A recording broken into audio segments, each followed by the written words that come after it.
Bom, nesse momento, convidamos a compor a mesa com o tema Efeitos e Desafios da Heteroidentificação no ensino superior, relatos de experiência, a Rosângela Malaquias, professora adjunta da UERJ e da FEBF, Universidade do Estado do Rio de Janeiro, e Faculdade de Educação da Baixada Fluminense, compõe o Departamento de Ciências e Fundamentos da Educação, docente do Programa de Pós-Graduação em Comunicação da UERJ, coordenadora e presidenta da Comissão Permanente de Validação da Autodeclaração, membro permanente do Programa de Pós-Graduação em Educação, Demandas Populares e Contextos Contemporâneos da Universidade Federal Rural do Rio de Janeiro. Também compõe a linha 3 de Educação e Diversidade Étnico-Racial, pesquisadora do Em Periferias, Núcleo de Pesquisa das Periferias do IEA USP, Instituto de Estudos Avançados da Universidade de São Paulo.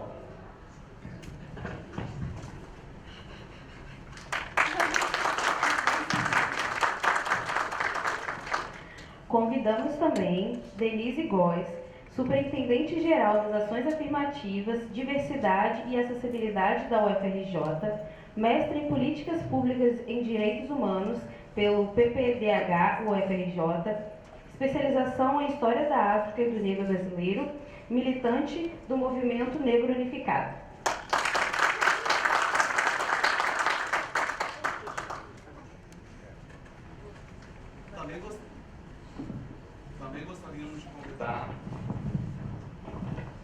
Também gostaríamos de convidar Renato Vieira de Albuquerque, formado na área de Administração, Serviço Técnico Administrativo da FRJ, dotado na Superintendência Geral de Ações Afirmativas, Diversidade e Acessibilidade da Universidade Federal do Rio de Janeiro, atuando na condição de diretor de admissão e especialista em direito público e análise de editais, no tocante à aferição da correta previsão das ações afirmativas e na organização dos procedimentos de heteroidentificação no âmbito da Universidade Federal do Rio de Janeiro.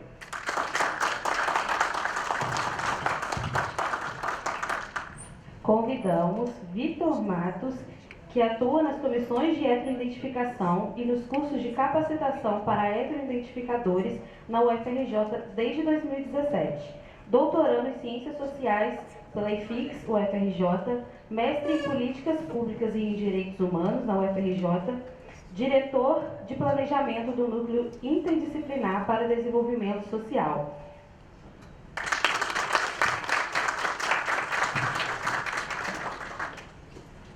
Também gostaríamos de convidar Carlos Jober Brito de Barros, que é analista de sistema da Universidade Estadual do Norte Fluminense, especialista em desenvolvimento de software orientado ao objeto pelo Instituto Federal Fluminense, habilitado para atuar em bancas de heteroidentificação pelo curso de formação para atuar em bancas de heteroidentificação oferecido pelo NEABI, atualmente lotado na Pró-Reitoria de Assuntos Comunitários, a PROAC, nos projetos e ações comunitárias, de concessões de bolsas e auxílios para os discentes, assim como na organização e preparação da banca de heteroidentificação do ingresso, SISU-UENF, e para a validação da autodeclaração étnico-racial dos candidatos aprovados, para fins da matrícula na graduação.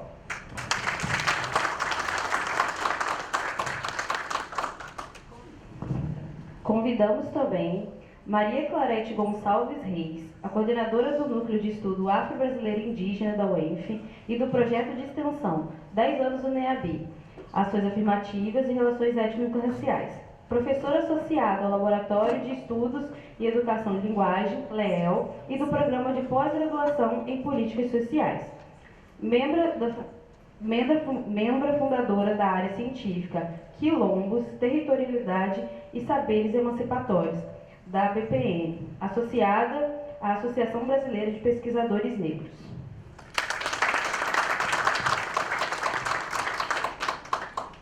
E para mediar a mesa, gostaríamos de convidar Jorge de Assis, advogado previdencialista, mestre em Direito Público da Unifu, professor de Direitos Humanos do curso de Direito da Unifu, membro do Núcleo de Estudos Afro-Brasileiros Indígenas da Universidade Estadual do Norte Fluminense, Darcy Ribeiro, professor do curso de formação para atuar em bancas de heteroidentificação, fundamentos conceituais e metodológicos. Bom dia a todas as pessoas presentes a este auditório, neste evento patrocinado pelo Núcleo de Estudos Afro-Brasileiros Indígenas, nesses 12 anos do seu aniversário. Eu aproveito para saudar os componentes da mesa, na pessoa da professora Maria Claret Gonçalves Reis, que ao longo desses anos tem empreendido lutas, encetado lutas importantes, renhidas, com muito denodo, com muito zelo, com muitos membros do DAB que estão aqui presentes e outros que já se foram, em prol da igualdade racial, contra o racismo, luta essa intramuros e extramuros ao longo da cidade de Campos dos Goytacazes e região, especialmente luta essa que tem culminado no presente momento com a implantação das bancas de heteroidentificação, que é objeto desse importante dia, desse nosso encontro magno. Meus caros e minhas caras, para falar desse assunto de heteroidentificação que está indissocialmente ligado a um outro instituto importante, instituto sócio-jurídico político, que é o Instituto da Ação Afirmativa. Esse Instituto da Ação Afirmativa, ele tem sido historicamente formulado, engendrado, ainda nos quilombos. Lá, nos idos de José do Patrocínio, dos irmãos André e Antônio Rebouças, e do maior advogado brasileiro de todos os tempos, Luiz Gonzaga Pinto da Gama, o nosso herói da prata, Luiz Gama, que pela via jurídica e judicial libertou mais de 600 pessoas ilegalmente escravizadas. Mas a luta pela formulação, pelo engendramento da ação afirmativa, ela prosseguiu na história. Eu não posso deixar de lembrar da Frente Negra Brasileira.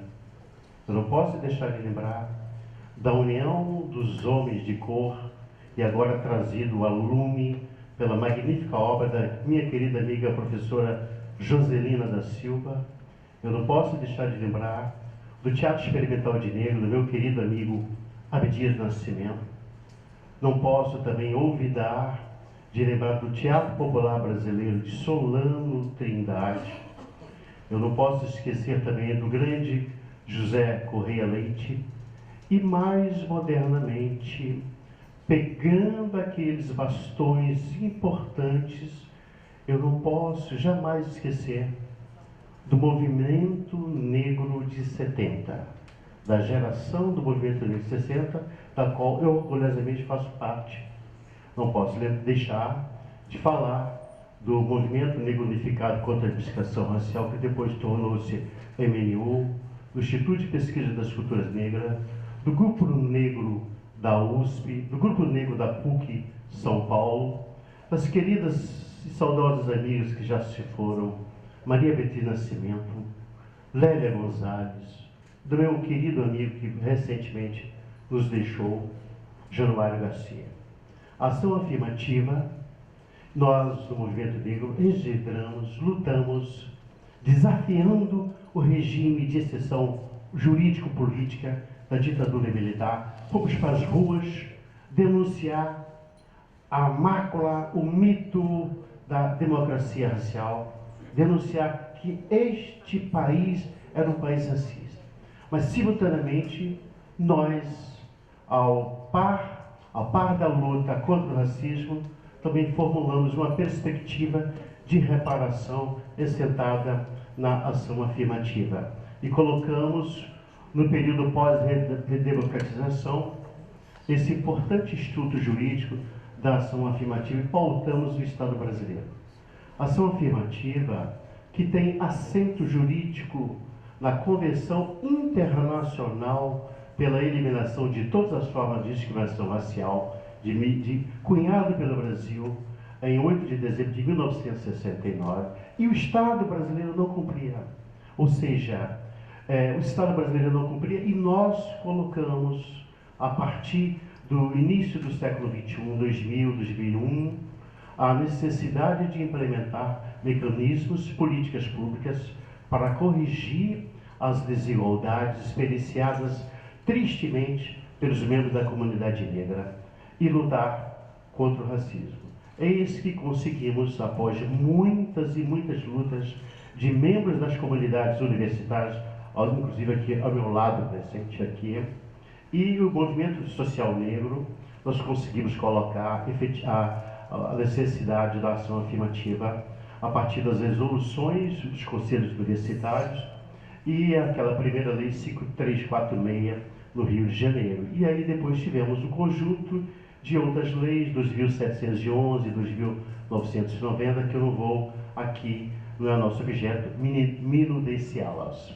Mas então, nesse sentido também tivemos, não posso, professora, deixar de falar, da declaração e programação, produto normativo final da Conferência Mundial contra o Racismo, Xenofobia e Intolerâncias Correlatas, conferência essa que veio a lume na cidade de Durban, na África do Sul. Pois bem, nós, ao implementarmos as ações afirmativas, especialmente na modalidade de cotas ou reserva de vagas, observamos que, naqueles momentos, muitos membros de outras etnias estavam se utilizando ilegal e indevidamente desses mecanismos. Então, fez-se necessidade de heteroidentificar. E o que é heteroidentificar? Identificar é ver socialmente o pertencimento do outro e verificar e validar o seu pertencimento para aquela política pública. Muito bem. As bancas começaram como as ações afirmativas têm muitos detratores que querem manter o privilégio, que querem manter o status quo, ela também tem sido muito criticada. E para essas críticas, eu não posso deixar de brandir a bandeira da constitucionalidade, a bandeira da convencionalidade, tal como a ação afirmativa que foi ungida pelo manto da constitucionalidade na ação de descobrimento fundamental número 186, a heteroidentificação também tem um assento constitucional na ação direta de constitucionalidade número 40, cuja relatoria é do ministro Luiz Roberto Barroso. Então, meus companheiros de mesa, nós estamos fazendo algo que é plenamente convencional, que é plenamente constitucional. E deixe os detratores de lado. Sigamos em frente. Avancemos. Porque nós queremos uma sociedade justa, igualitária, fraterna, sem discriminação de nenhuma parte, nem de credo, nem raça, etnia, porque nós queremos uma sociedade outra, onde nós possamos viver, realizar e aspirar às nossas realizações espirituais, morais, intelectuais e materiais. Queremos uma sociedade justa e igualitária para todos e todas. Então, sem mais delongas, era necessário fazer essa pequena introdução. Eu passo a palavra pela ordem.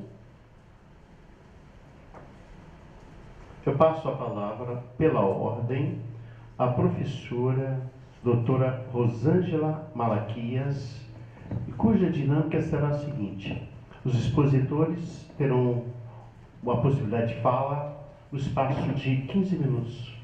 Após, abriremos 2 blocos de pergunta de 1 minuto cada, com resposta de 2 minutos, e na sequência, no derradeira, 5 minutos para as considerações finais. Então, que tenhamos todos, que aproveitemos todos, que tenhamos um excelente evento. Professora doutora Rosângela Malaquias, com a palavra.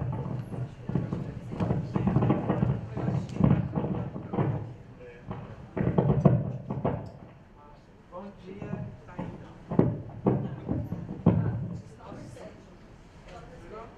Bom dia a todas, todos, todes. Muito obrigada pelo convite. Agradeço imensamente a professora Larete Reis pela oportunidade de estar aqui com vocês. E, em nome dela, saúdo as minhas colegas e colegas aqui da mesa. Colegas e colegas, homens e mulheres, mulheres e homens. Eu sou Rosângela Malaquias, como já me apresentaram, estou na coordenação do trabalho de implementação das cotas étnico-raciais na Universidade do Estado do Rio de Janeiro. E por conta do tema dessa mesa, que fala de desafios, eu vou listar alguns que eu tenho encontrado, falar um pouquinho da minha chegada nesse lugar.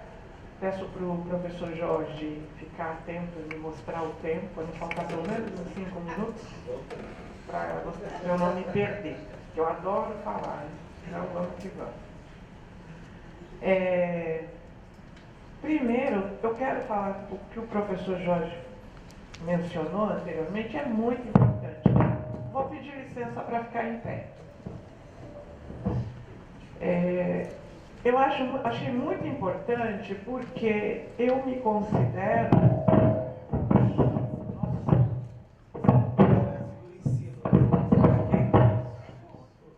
Aqui? Vamos ver se vai agora. Eu me considero uma ativista do movimento negro deste país. Iniciei no ativismo bem jovem, com 24 anos, e permaneço ativista, permaneço acreditando que nós temos que cotidianamente lutar contra o racismo no Brasil. E quando isso se deu na minha vida, eu sempre tive consciência negra, porque a minha mãe foi uma mulher que estudou na época, quando eu era criança, ela tinha o que equivalia à 8ª série, o 8º ano, mas o sonho dela era fazer uma universidade. Então ela sempre disse para mim, para o meu irmão, que nós deveríamos fazer universidade. Então, quando nós estávamos na faixa dos 16, 17 anos, ela foi tentar e ingressou na universidade. Então, dentro da minha... E fomos treinados também, como crianças pequenas, a responder na escola contra o racismo. Então, ela dizia assim: vão chamar vocês de negrinhos, vocês vão responder, somos negrinhos com muita honra. Se chamarem de macaco, meta a mão. Se vocês apanharem, não tem problema, mas bate também. Ajuda a sua irmã a bater e você ajuda seu irmão a bater. E era todo dia. Então a gente sabia que era negro, negrinhos com muita honra. Cresci desse jeito, só que a gente cresce numa sociedade que fala de mérito. Então eu acreditava que por ter estudado, eu me esforçava. E meus primos que não queriam estudar, não faziam esforço. Mas a realidade das desigualdades que afetavam as nossas famílias não me fazia ter a compreensão política de que eles precisavam trabalhar. Minha mãe ganhava mais, meu pai era metalúrgico e meus primos, os pais deles tinham subempregos, entendeu?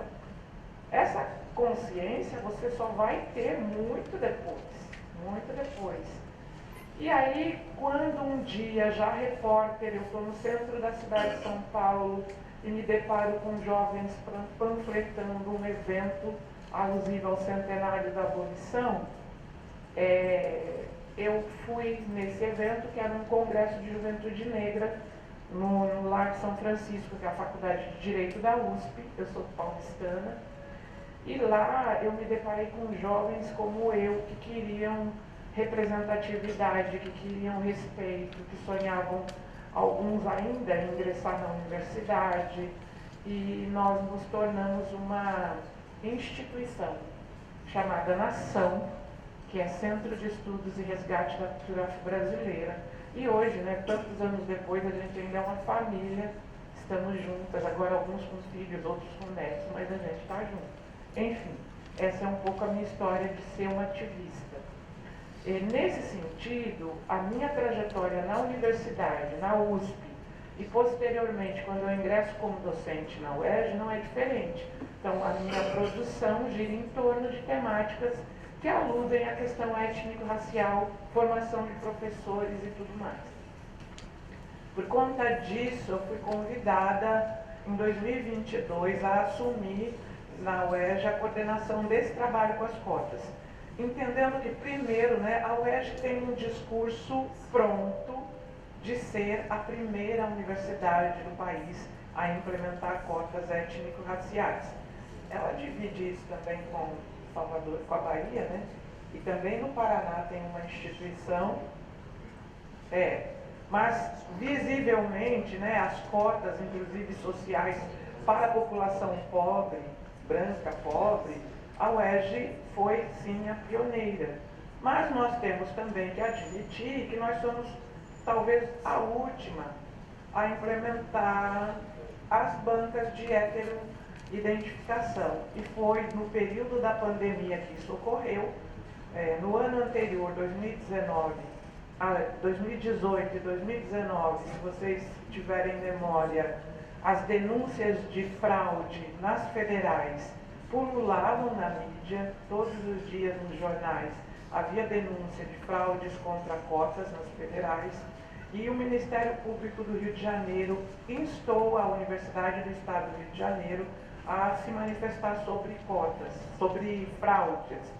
Os estudantes já haviam feito várias denúncias e por conta dessa situação a UERJ precisou abrir, né, a caixa branca, não é a caixa preta? Caixa branca, porque tem um monte de gente branca que frauda, né? Então a caixa branca, lotada de gente branca que frauda, tinha mais de 100 casos de fraudes ali parados, alguns sem muita solução ou nenhuma solução. Criou-se o CPEA, uma comissão para verificar as fraudes, isso em 2019. Muito bem, o CPEA foi criado, mas precisava demais, precisava das bancas. E vem a pandemia 2020 e um debate na ALERJ, um debate, audiências públicas que começam a discutir a importância dessas bancas. E a universidade literalmente foi dividida. Então veja só, não tinha todo aquele discurso, somos as primeiras a implementar cotas. Só que quando se pensa em criar as bancas, vários docentes, técnicos e também estudantes passaram a se posicionar contra. Não tem necessidade, não tem necessidade. Então, nos debates travados na ALERJ, eu fui uma das pessoas que falou, e isso tudo, gente, online, porque a gente já estava na pandemia, as audiências públicas estão no YouTube, inclusive, para quem quiser assistir, e nós conseguimos, com as falas de ativistas, inclusive, convencer que nós precisávamos sim criar CPVA. É importante nesse momento lembrar a fala de novo do professor Jorge, porque se não fosse o histórico dos movimentos negros no Brasil, essa cronologia que vem lá do pós, aliás, vem antes, né? Vem durante a escravização, e aqui quem não leu Clóvis Moura, leia, porque ele vai dizer que o movimento negro é, com toda a certeza, o primeiro movimento social deste país, com as insurgências dos escravizados lutando por direitos, e depois as organizações que foram criadas no pós-abolição, algumas mencionadas pelo professor Jorge. Então, este ativismo, ele aparece nas falas na ALERJ de muitos docentes, inclusive eu falei disso, porque a gente tem também uma juventude negra que ingressou na universidade, mas que tem um desconhecimento disso, e algumas dessas pessoas, pardas inclusive, de pele clara, elas alegavam que os pardos seriam prejudicados com as bancas. Estas pessoas, algumas do curso de Direito, né, muito bem, vamos dizer, muito bem orientadas por docentes majoritariamente brancos, se posicionavam contra. E era uma tristeza, né? Você vê estudantes negros falando esse tipo de discurso que se aprende. A gente que é ativista sabe como os brancos falam. E aí, mas eles perderam essa batalha e criou-se a Comissão Permanente de Validação da Autodeclaração em 2021, com uma deliberação indicando em artigos todos os procedimentos necessários para que isso aconteça, e não são procedimentos tão diferentes daqueles que a lei de cotas, a lei federal, determina, como pluralidade das bancas, como participação de docentes, estudantes e técnicos, enfim, e outros cuidados necessários ao trabalho. Então, isso foi feito. Muito bem. O que eu trouxe para a gente debater, que eu estou preocupada aqui com o tempo? Alguns desafios eu escrevi para não me perder, né? Então, eu quero começar com o primeiro. Na verdade, o que seria o último, para mim, vai ser o primeiro. O último que eu listei foi: as fraudes são cometidas por pessoas brancas. Essas pessoas precisam responder judicialmente por este ato. Então, gente, por conta de pessoas que fraudam, indígenas, quilombolas, população negra em geral, precisa o tempo todo tentar meios para permanecer na universidade, ingressar na universidade. Há, sim, processos para acompanhar as fraudes, mas eles são extremamente lentos. Alguns estudantes, né, precisam, depois eles têm que deixar o curso e tudo mais, mas isso é muito demorado a apuração. As comissões de avaliação das fraudes são voluntárias. Muita gente não quer fazer parte desse trabalho, porque justamente é um trabalho voluntário. Então, isso é um problema que a gente enfrenta. E aí eu volto no que, né, é importante, lá que eu coloquei como 1, agora vira o número 2. Uma necessidade contínua do enfrentamento do racismo institucional, que se manifesta em pequenas ações cotidianas, individuais, mas ainda assim eficazes para atrapalhar e ou impedir o trabalho. Então, do que eu estou falando? Vou dar um exemplo. O servidor ou a servidora que particularmente é contrária à política de cotas étnico-raciais e, ao invés de trabalhar na sua efetivação, usa de outras possibilidades, por exemplo, as cotas sociais, as cotas de escola pública, para, entre aspas, não prejudicar, né, o estudante, mas aí convencer aquela pessoa que já está dentro, que, por exemplo, o que eu estou falando para vocês entenderem melhor? Na pós-graduação, estou falando, o aluno já ingressou, aí ele quer cotas étnico-raciais, por exemplo, na pós-graduação. Eu estou falando de alunos que, por exemplo, ingressaram antes da CPVA, que ela é recente. Ela foi criada em 2021, quem assumiu foi o professor Alexandre Ribeiro Neto, ficou 1 ano, 2022 eu entrei, tá? Comecei em 2022, a deliberação foi alterada com a atualização e a CPVA, para além das cotas da graduação, a gente também tem que trabalhar na pós-graduação. Então, o que a gente vê muito? Um candidato da pós-graduação chega para dizer, eu quero a cota racial, e há alguns funcionários contrários, que eu sou contra, eu não concordo. Esse funcionário fala assim, não precisa de cota racial não, a gente tem no programa cota aqui que sobrou, cota social, pega essa cota aqui, pega essa. E aí você entra. Só que o que acontece, esse estudante da pós-graduação perde o direito a uma assistência específica para a população negra. E não adianta chorar depois que entrou, não há como reverter este processo. Quando nós começamos no trabalho em 2022, quem me orientou sobre isso foi justamente uma técnica que chefiava o setor, que chama DAI-AIE, que concede as bolsas, e ela falou, professora, presta atenção, os alunos do mestrado e do doutorado, candidatos que ingressam, eles precisam pedir a cota correta, porque se eles não ingressarem pela cota social, não tem mais jeito. E aí eu descobri que os funcionários que dizem, pega a social, às vezes é porque dá trabalho, né, a cota racial, você vai ter que montar banca, vai ter que chamar um monte de gente. vai ter que nos acionar, né? Tem um trabalho, isso, ao meu ver, é racismo institucional. Quando o funcionário atrapalha todo esse trâmite, isso é racismo institucional. Vamos dizer, ele não faz por mal, ele também está garantindo para aquela pessoa a cota. Verdade, ele não faz por mal. Mas a gente não pode pensar racismo como algo do bem e do mal. A gente tem que pensar como algo que inclui ou que exclui. A gente tem que ter objetividade.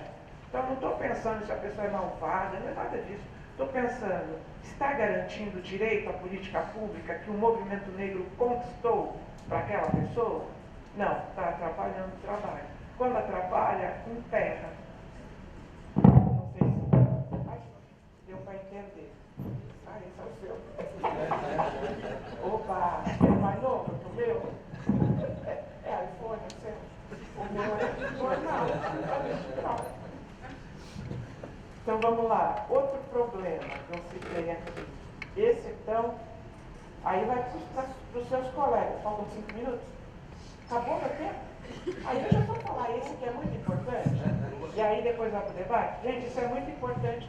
Tem a ver com a sua turma aí, tá? Do direito.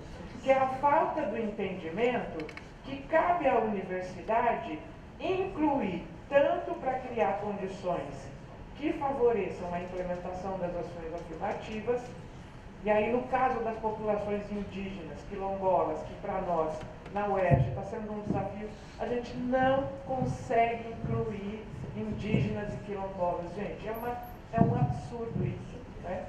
Então, o temor à fraude não pode impedir que esse acesso ocorra, porque nós recentemente entramos com uma solicitação à Procuradoria da UERJ, ou após a escuta, né, a CPVA, aqui é onde eu trabalho, a Comissão Permanente de Validação da Autodeclaração, nós fizemos um encontro com lideranças indígenas e quilombolas no ano passado para ouvir sugestões. E eles nos sugeriram, por exemplo, a adoção de um memorial, de memorial escrito ou de memorial oralizado, e uma série de possibilidades para favorecer quilombolas e indígenas a ingressarem, para além dos documentos pedidos. A gente então pediu para a Procuradoria fazer uma alteração, concordar com uma alteração que a gente faria na autodeclaração dos indígenas, com todos os documentos que já solicitam, mas ou, se eles não tivessem, ou a possibilidade desse memorial. E aí, depois de muita demora, levaram 50 dias para nos responder, portanto, o vestibular do Enem não pôde adotar este novo documento que nós sugerimos com antecipação para conseguir no Enem. Então, a burocracia da Procuradoria foi imensa e eles demoraram 50 dias e depois responderam com discursos belíssimos do que é ação afirmativa, nós já sabemos o que é, para no final dizer que era melhor fazer, então, uma nova convocação do Conselho Universitário para que mudasse a deliberação, ou seja, a autonomia universitária para fazer isso, como outras federais fizeram e fazem no norte do Brasil, como o Pará, por exemplo, não foi considerada. A autonomia e o conhecimento dos povos indígenas não foram considerados, e as sugestões para o ingresso não foram considerados. Eles justificam que é para impedir fraude. E eu volto a dizer, a fraude, quem comete são os brancos. As pessoas brancas não podem impedir o acesso de quilombolas, indígenas e população negra. É isso.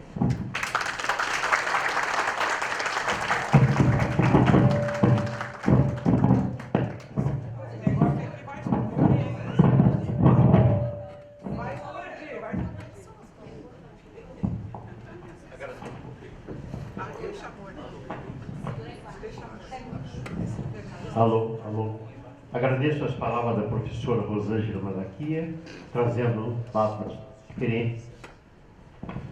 E passo a palavra à professora doutora Denise Góes, superintendente da Superintendência de Ações Afirmativas da UFRJ. Professora, por gentileza, a senhora tem, como combinado, como temos 3 pessoas na mesa da Universidade Federal do Rio de Janeiro, eu dividi o tempo 10 minutos para cada membro da UFRJ. Bom, olha, minha amiga em uma sala.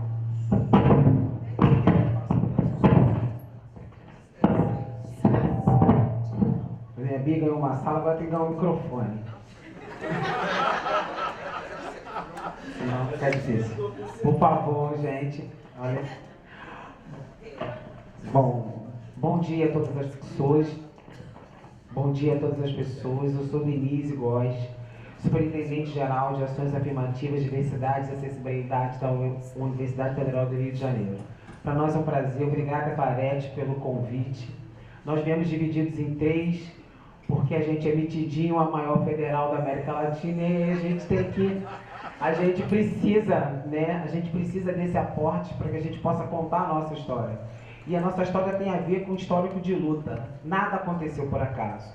Foram recordados aqui a Conferência de Durban, o papel do Movimento Negro Unificado. Eu sou militante do Movimento Negro Unificado. Eu acredito na organização que perpassa pelos movimentos sociais negros, que foram extremamente importantes para que a gente não desistisse de analisar as imensas desigualdades do país e propor políticas públicas para essa comunidade tão espoliada. Então, essa organização dos movimentos negros, ela foi e ela é muito importante. Eu não vou dizer a minha idade, mas eu estava na marcha de 300 anos do Zumbi dos Palmares. Quem fizer uma conta rápida vai associar a idade e quando foi e por que foi. E foi um movimento importante na época, quando nós entregamos um tratado ao então presidente Fernando Henrique Cardoso, e foram passos que foram dados que pareciam de formiguinha, mas que estavam determinando futuramente o que a gente vive hoje, né? Um momento importante de garantia de implementação dessas políticas públicas.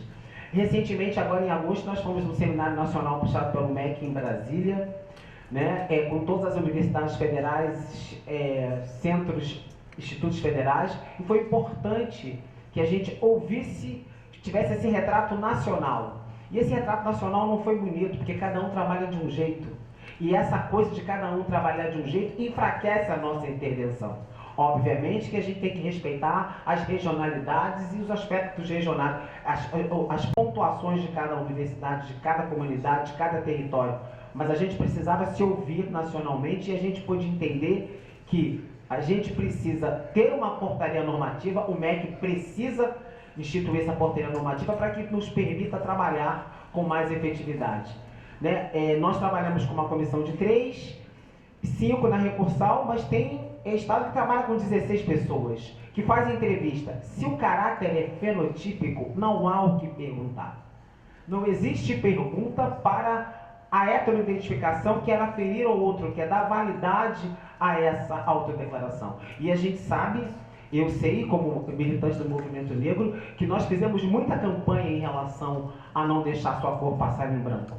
A gente fez muitas campanhas para que a gente suscitasse essa identidade, que a gente saísse do lugar do negro é feio, de tudo que é ligado ao negro é ruim, ao racismo recreativo, e a gente conseguiu ultrapassar isso com efetividade. E a gente precisa hoje respaldar isso nas nossas ações a nível nacional. A gente precisa disso. E aí, quando a gente vê universidades perguntando por que vocês sabem declarar negro, se o caráter da lei que hoje nos avaliza, porque hoje nós trabalhamos com a lei 12.990, que é dos concursos públicos, mas quanto ao nível universitário que nos compete, a gente faz as devidas adaptações. A gente faz adaptações à lei 12.990. E se essa lei diz que o caráter é fenotípico, que você tem que levar em consideração a tez da pele, o formato do nariz e boca e a textura do cabelo, você vai perguntar o quê? Você vai perguntar objetivamente o quê para retardar ainda vez mais essas idas e vindas desse candidato, que tem a ver com custo, que tem a ver com uma série de outros fatores que nas outras regiões mais longínquas do país, onde as pessoas fazem as suas inscrições, não dá para você mandar o candidato ir e voltar mais de 3 vezes, porque isso gera custos para esse candidato. Então a gente precisa dessa normativa do MEC efetivamente para que a gente possa hegemonizar as nossas ações. Uma outra situação que eu acho importante que está acontecendo é que potencializa nossas ações são as parcerias entre as universidades e os centros técnicos. Isso é importante porque nos fortalece.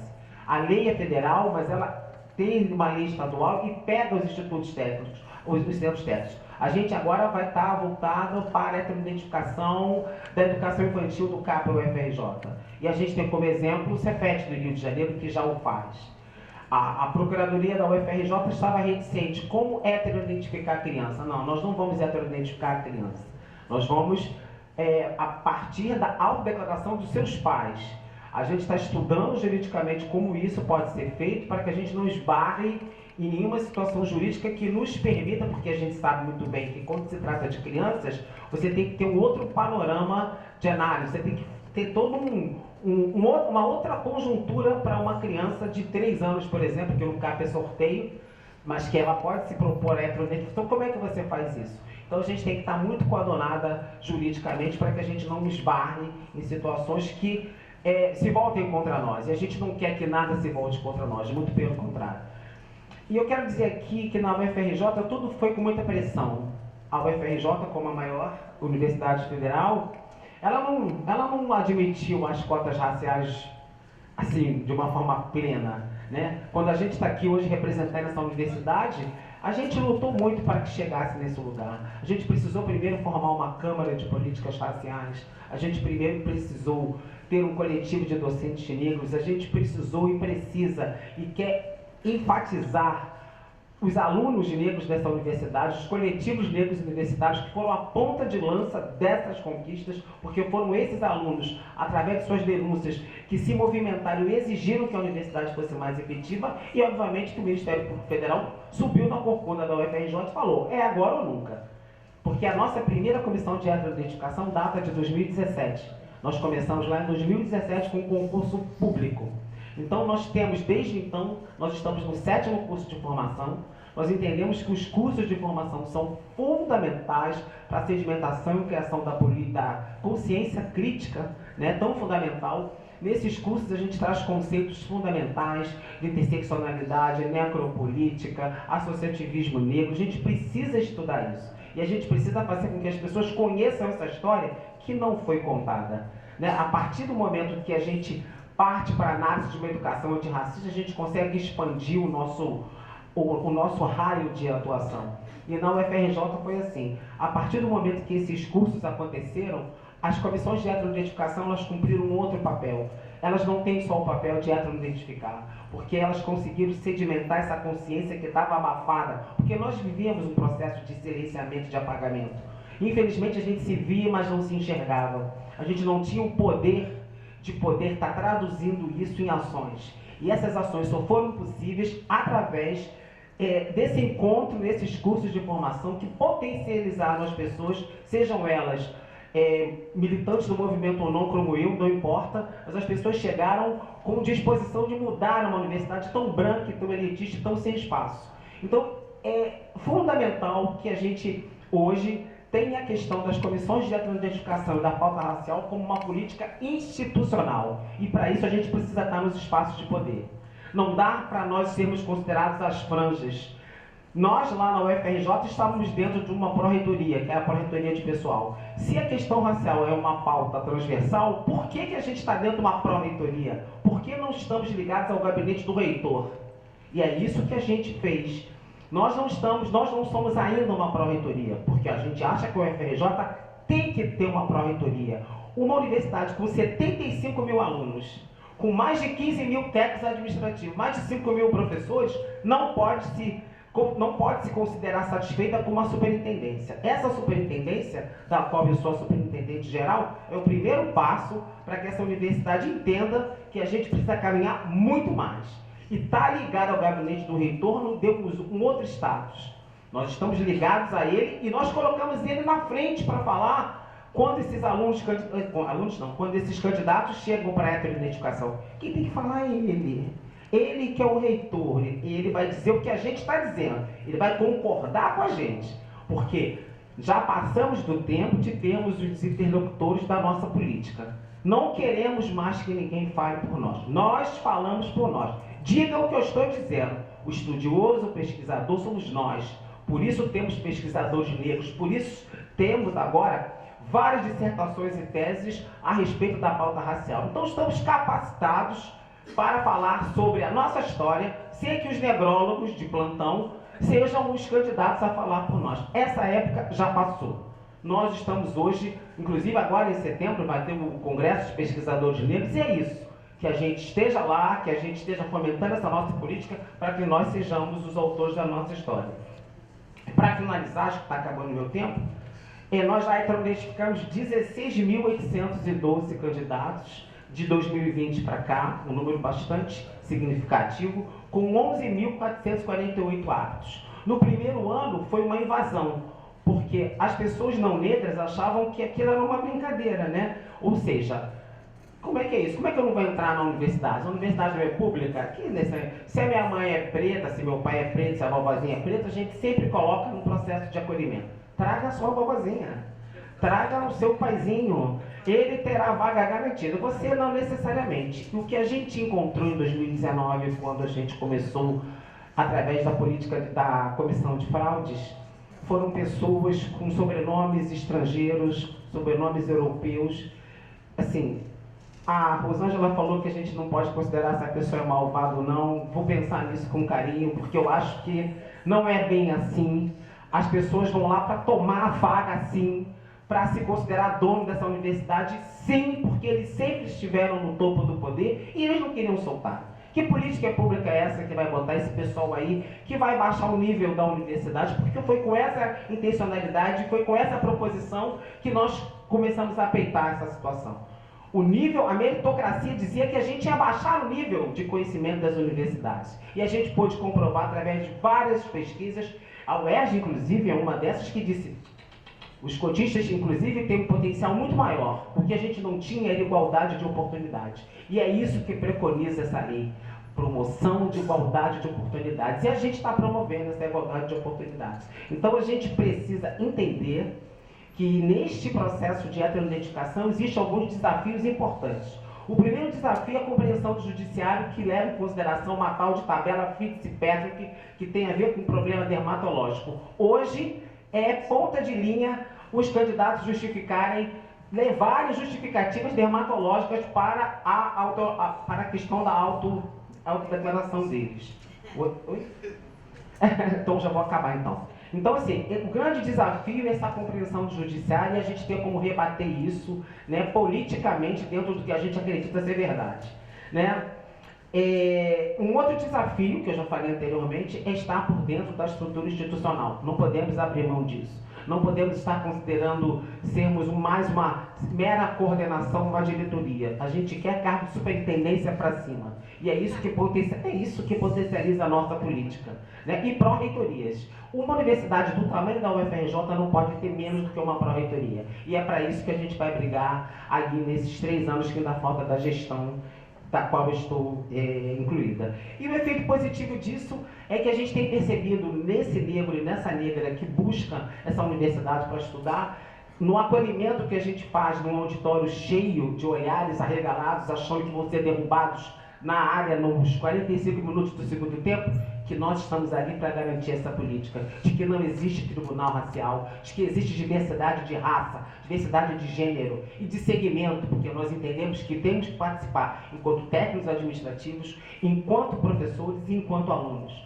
Não podemos tirar os alunos, como queria a Procuradoria, essa análise do aluno para o aluno e ver que é possível entrar. Existe a possibilidade de entrar. Essa possibilidade ela tem que ser ampliada. Não é uma comissão dos PhDs, porque eu não estaria nesse lugar. Eu sou uma técnica administrativa, eu não sou uma professora.